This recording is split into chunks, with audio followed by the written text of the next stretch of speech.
बंद कर लें, आप नहीं कह सकते ये लता नहीं। ये सर छोटे छोटे बच्चों को तो खैर आप वो थोड़ा डिस्टिंग्विश कर लेंगे कि आवाज़ इतनी मैच्योर नहीं है, लेकिन जो मैच्योर आवाज़ें हैं वो भी बिल्कुल इसमें करीब बहू वही हैं। हमने आज तक किसी का निमुल बदल पैदा नहीं किया। हालांकि हमारे यहाँ घराने जिनको हम कहते हैं वो ज़्यादातर प्रोमिनेंट मुसलमान घराने ही थे मौसीकी में, लेकिन जो इख्तराई अमल हिंदुस्तानी मौसीकारों ने किया है वो इत्तेफाक से हमारे यहाँ दो एक नामों के अलावा वो चीज़ नहीं पाई जाती है। तो मौसीकी से बड़ी दिलचस्पी रही है। अभी मैंने अपने एक दोस्त को, लाहौर में मेरे एक पुराने दोस्त थे, वो अभी भी सुनते हैं। अब तो ये ज़माना आ गया ना, आप मोबाइल पे लगा लें, लैपटॉप पे लगा लें, ये लगा लें।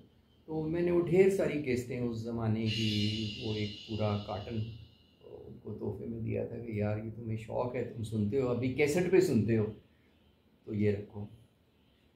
वो अभी मैंने किसी को दे दिया है, वो एक टेप रिकॉर्डर हुआ करता था, तो कुछ ऐसा पेशतर तक तो मैं उसके ख़राब होने से पहले मैं कभी कभी उसको सुन लेता था। लेकिन देखें, अब एक चीज़ मैं कहता हूँ कि अगर आपको अपनी ज़िंदगी में वही दिलचस्पियाँ हांट करती हैं जो 10 साल पहले करती थी, तो आपको सोचना चाहिए आपका इर्तिकाई अमल रुका हुआ है। तो अल्हम्दुलिल्लाह अब आके ना मैं कभी सुनता हूँ ना, तो वो इवन लता और रफ़ी भी मुझे वो नहीं करते, इतना मूव नहीं करते। इस वजह से कि अब लगता है कि यार ये सारी बनावटी हैं, असलियत इनमें कोई नहीं है।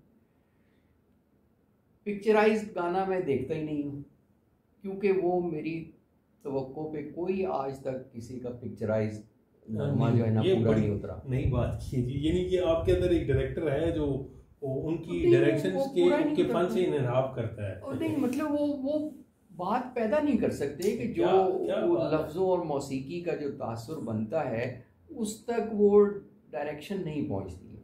खबर साहब की बड़ी हट के बात कर रहे हैं, पहली दफ़ा मैंने किसी से सुना है जी। तो मैं वो अगर कहीं वाज भी रहा हो तो मैं आंखें बंद करके उसको एंजॉय करता हूँ। अपनी इमेजिनेशन में मुझे जो होती है ना कि ये इसका मंजर कुछ ऐसा सा होना चाहिए या ऐसा सा हो सकता था, तो वो फिल्म में वो नहीं होता, अच्छी बात, नई बात, उसमें वो चीज़ नहीं होती।